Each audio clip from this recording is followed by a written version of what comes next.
Hello dear students, JEE advance PYQ की series में हमारे पास पेपर 1 से question number 4 coordination compound question है। Coordination compound is always been favourite chapter of JEE advance. Okay, exceptions भी कहीं कहीं पूछे गए हैं, लेकिन ये बहुत इजी क्वेश्चन है एक्चुअली देखा जाए तो। कैसे है, आपके कॉन्फ़िगरेशन देख के ही पता लग जाए कैसे इजी क्वेश्चन है। मैं इसका ऑक्सीडेशन स्टेट निकाल रहा हूँ, x into zero is equal to +3, तो x is equal to what +3, तो Cr +3। अब Cr जो जनरली होता है, Cr हमारे पास 24, तो हम जानते हैं 3d5 4s1, तो +3 means it has lost 3 electron, तो Cr is now what argon 3d3 and 4s0। Okay, now the Cu x plus 6 into -1 is equal to -3, so x is equal to what +3, so Cu +3। अब Cu की अगर बात करते हैं तो क्या हो जाएगा, argon then 3d10 4s1। If we are losing 3 electron then argon 3d8 4s0 3d8।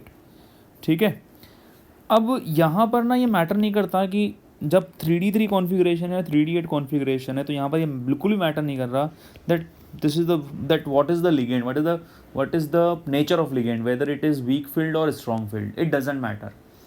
अगर आपके पास 3d3 है या 3d8 है, देखो d1 d2 d3 d8 d9 and d10, ये 6 कॉन्फ़िगरेशन में चाहे वीक फील्ड हो चाहे स्ट्रॉन्ग फील्ड हो, अकॉर्डिंग टू द CFT जो कॉन्फ़िगरेशन आने वाले हैं दोनों ही T2G और EG और T2G के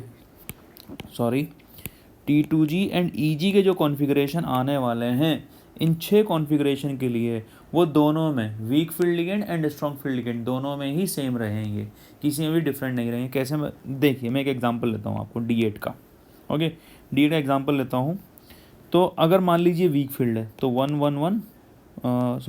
2 3 4 5 6 7 8, इज इट और नॉट।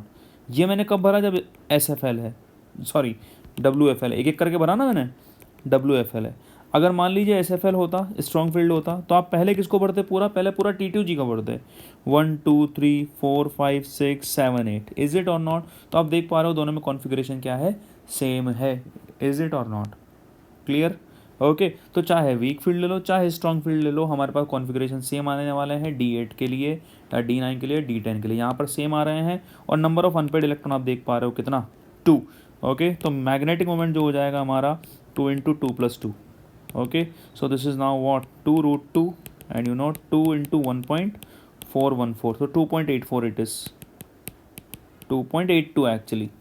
ओके, लिख दीजिए, कोई दिक्कत नहीं है। ओके, चलिए 2.8, वैसे 2.82 होना चाहिए, लेकिन यहाँ 2.84 दे रखा है तो कोई दिक्कत नहीं है, अप्रॉक्सीमेशन ले सकते हैं हम। 3d3 मैं वापस से आपको SFL WFL दोनों में आपको फिल करके बताता हूँ। वैसे NH3 SFL है और F क्या है, WFL है। ठीक है, 3 को अगर मैं मानता हूँ क्या, WFL मानता हूँ 1 2 3 0 0, SFL मानता हूँ, तभी भी तो आप 1 2 3 ही फिल करोगे इसको, एंड देन 0 0, तो N still in both of the cases is what, N is equal to 3, whether it is, ये क्या है, स्ट्रॉन्ग फील्ड है। ओके, तो N इज इक्वल टू 3 आ गया, तो मैग्नेटिक मोमेंट कितना आएगा हमारे पास, 3 × 3 + 2 √15, तो ये लगभग हमारे पास 3.87 के आसपास होगा। ओके, तो answer is A will be the option, clear or not। Okay, so this was a complete solution, hope you like it, and if you do then please subscribe the channel, keep watching Chem Pipe, thank you।